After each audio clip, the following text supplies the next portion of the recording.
नमस्कार मंडळी. तर आज आहे गटारी. गटारीसाठी आमच्याकडे कोंबडा आणि चिंबोऱ्या आधीच आणून ठेवलेल्या, कारण आयत्या टायमावर काय मिळत नाही.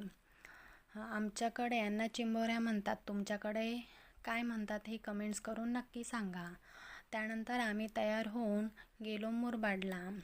वातावरण खूप छान होतं आणि जी भातशेती केलेली होती ती छान हिरवगार अशी पसरलेली होती, त्यामुळे खूपच छान वाटत होतं. त्यानंतर आम्ही गेलो मच्छी मार्केटला तर खूपच गर्दी होती.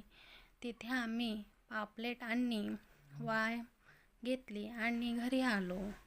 ते घरी स्वच्छ धुवून त्यांना मॅग्नेट करण्यासाठी हळद, मीठ, मसाला, आला लसूण पेस्ट, लिंबू घालून चांगलं मिक्स केलं आणि मॅग्नेट करण्यासाठी फ्रीजमध्ये ठेवून दिलं.